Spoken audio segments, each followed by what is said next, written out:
Bismillah ar-Rahman ar-Rahim. We are on ayah number 190 of Surah Al-Baqarah. Let us continue. Allah Jalla wa Ala says, وَقَاتِلُوا فِي سَبِيلِ اللَّهِ الَّذِينَ يُقَاتِلُونَكُمْ وَلَا تَعْتَدُوا إِنَّ اللَّهَ لَا يُحِبُّ الْمُعْتَدِينَ. We are still on the theme of giving ahkam or rulings. You'll remember previously, Allah Jalla wa Ala talked about not consuming people's wealth unlawfully. And this is after he speaks about not consuming food and drink in the Siyam. So actually the theme continues, not consuming food and drink in the Siyam, which leads on to not consuming wealth unlawfully.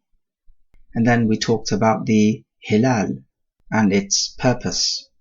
And in this ayah, Allah Jalla wa Ala talks about fighting in the way of Allah, or military expeditions. وَقَاتِلُوا, from قَاتَلَ يُقَاتِلُوا, which means to fight.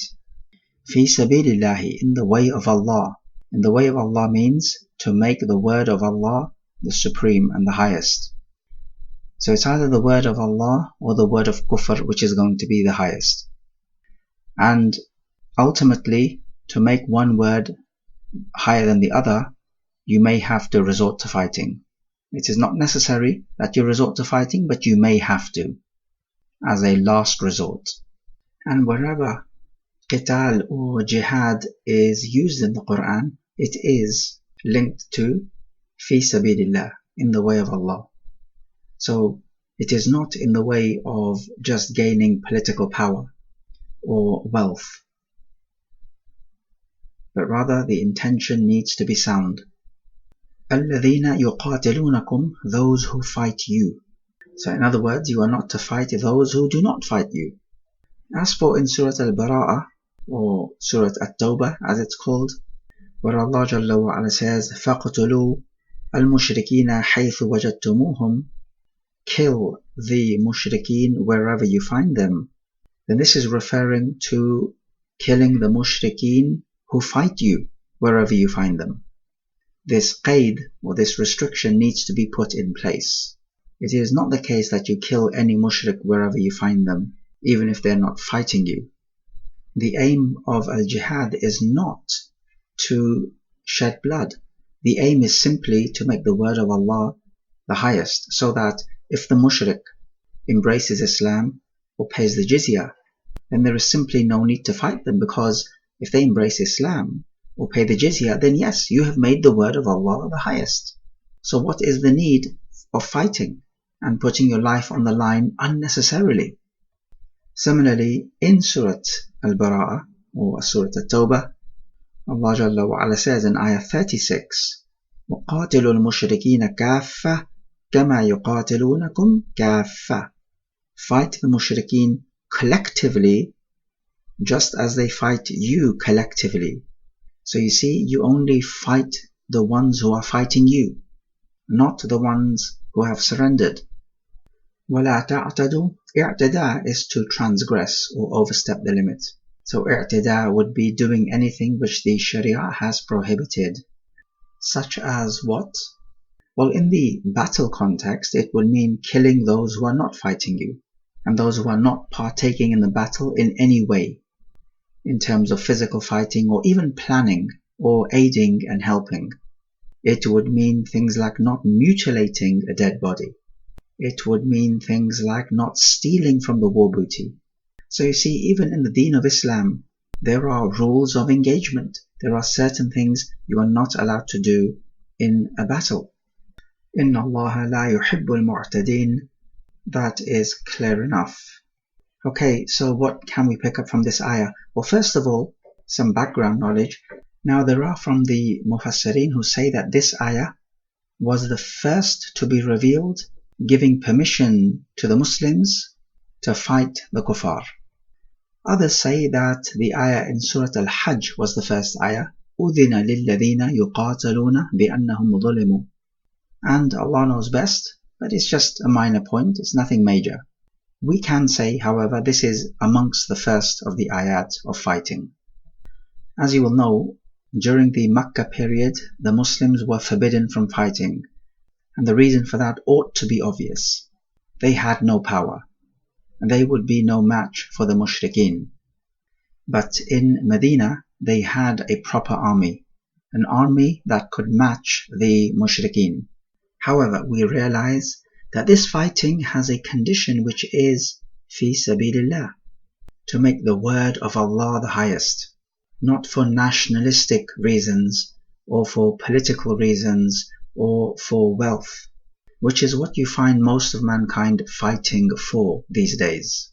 Even amongst many Muslimin, we find the prohibition of not transgressing. This would be killing innocent people or attacking places of worship and mutilating corpses and stealing and that type of thing. We find that Allah does not love such people who transgress, which means He does love other types of people, and so love is an attribute of Allah Jalla wa Ala, sifa fi'liyah. Of course, the love of Allah is befitting to Allah Jalla wa Ala. Now at this point, those Muslim groups who identify as Muslims and yet they target civilians, they need to read this ayah carefully. Whether it be groups like ISIS or Hamas or any other group that comes around in the future which targets civilians, then they need to know that they have nothing to do with the Quran or the Sunnah. And that being the case, they cannot hope for the help of Allah Jalla wa Ala. How is it then that you are defying the Quran and the Sunnah and at the same time you hope that Allah will help you? It makes no sense whatsoever. If you want to fight oppressors, such as, for example, the Israeli state, then by all means fight the soldiers. They are the problem, not the civilians. Only target military compounds, not music festivals. Or maybe they think, oh, these are just filthy kuffar in their haram music festivals. They deserve to die. No, they deserve da'wah with compassion and with wisdom. That is what they need. They need da'wah, not death. As for the military who is oppressing you, then there is no diplomacy with such people. By all means attack them and fight back. However, even in attacking back, you need to make sure that your army is of the same level as their army. So the army has sea, land and air capabilities. That is what the Muslim army also needs. Otherwise, how do you plan to defend against air attacks if you have no air capability yourself? So all of these things need to be factored in. If you do not have the ability to fight, as in to say the scale of your army does not match the scale of their army, then here it is best to keep patient, just as the Prophet and the companions did throughout 13 years in Mecca.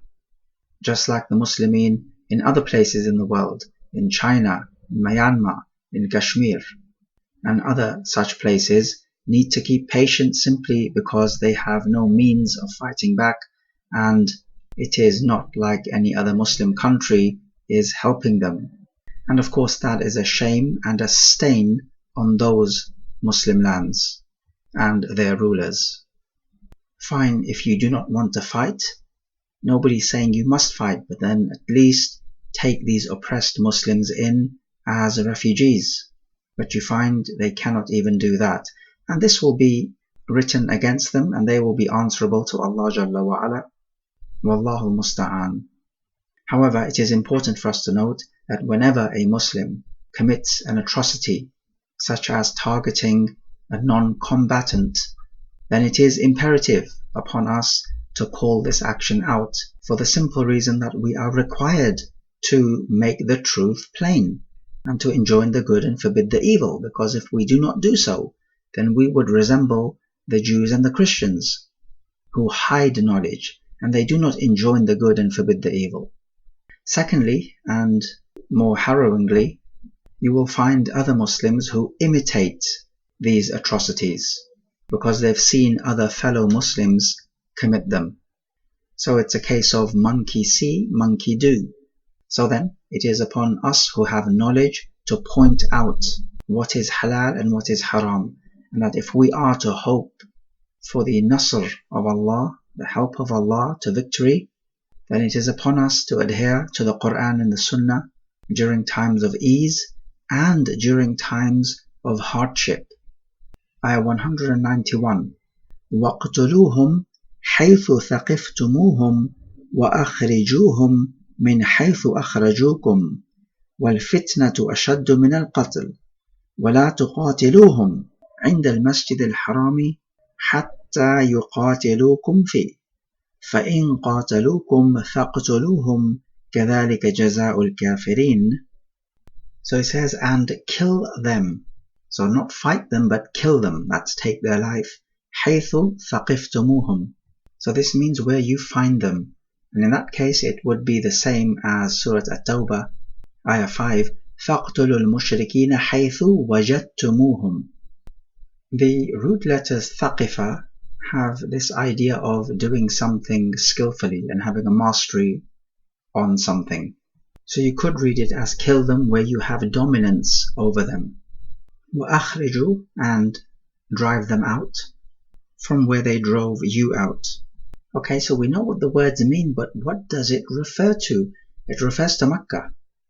The mushrikun drove the Muslimin out of Makkah. And so Allah is saying, you repay them the favor. And indeed, that is what happened in the 8th year when Makkah was conquered. And fitna is worse than killing. Now, many mufassirun say that fitna here refers to kufr.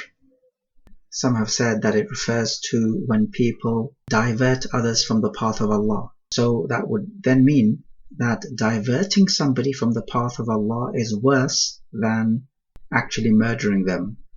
However, one may say that a more fitting translation to fitna here would be trial, which is exactly what the word fitna means, trial and tribulation.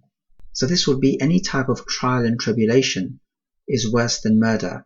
And the reason that would be is because if you kill someone, you put them at ease.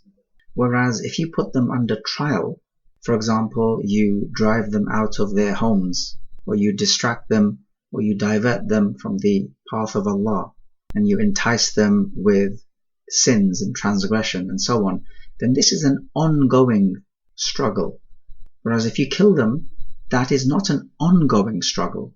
So you see, this tafsir would include kufr and diverting people from the path of Allah.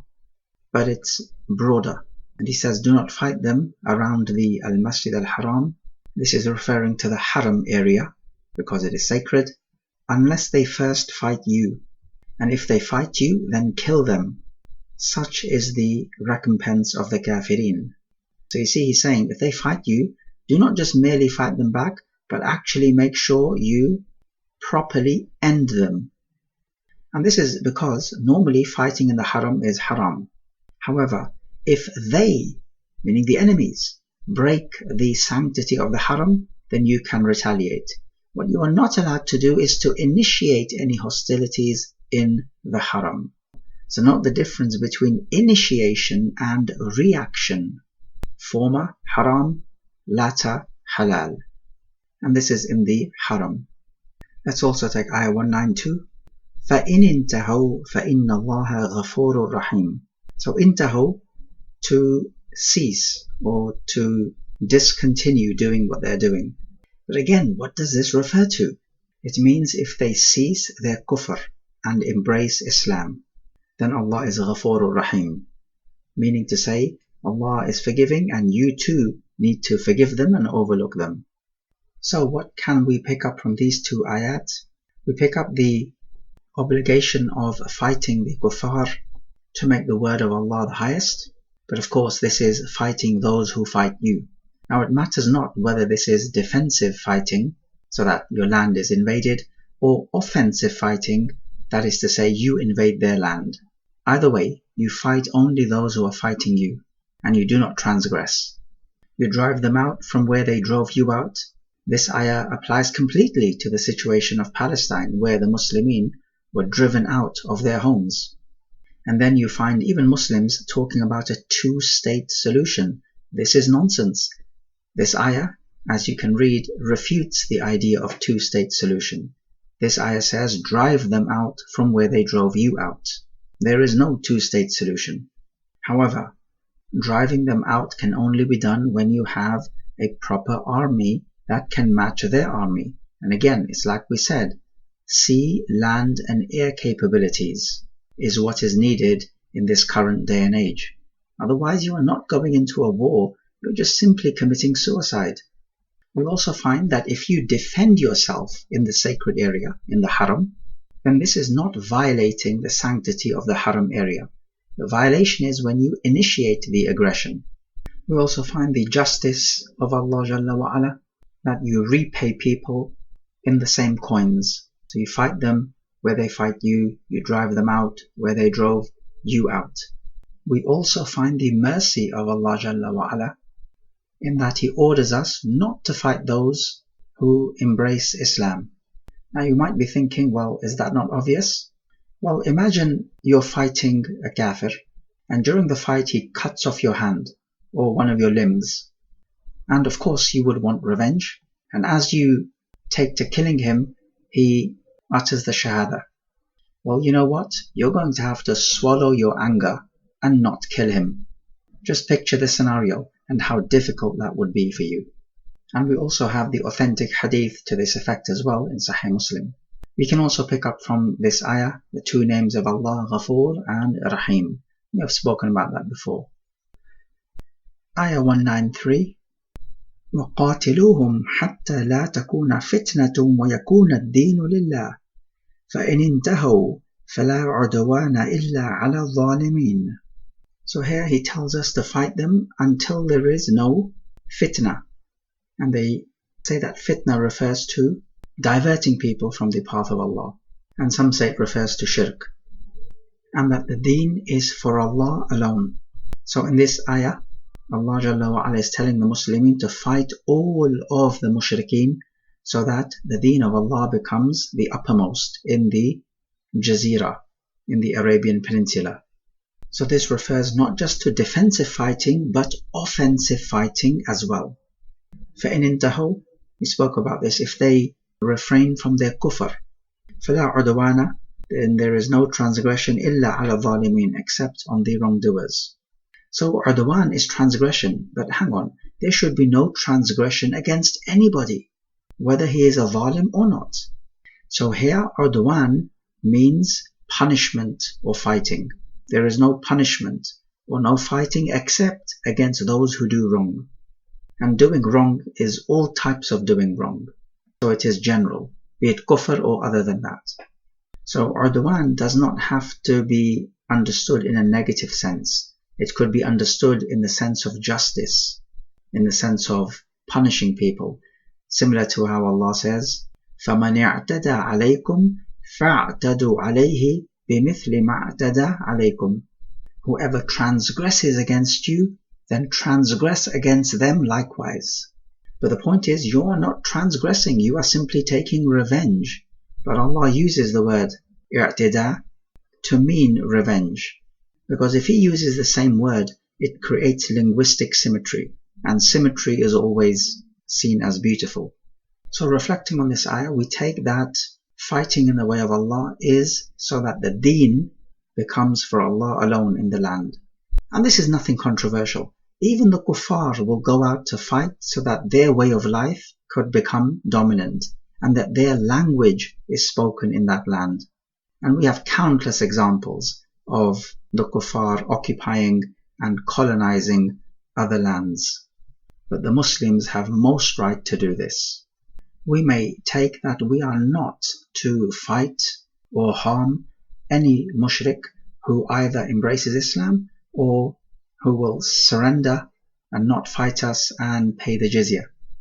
We may also take that anyone who does dhulm or wrongdoing is to be requited in the same way he did the wrong. Because like we said, the word udwan is used referring to punishment. And this is because the wrongdoer is guilty of the udwan, of the transgression. So if we, quote unquote, transgress against him, it actually means we are punishing him in the same way he did the wrong. It's a fine linguistic point. Wallahu a'lam.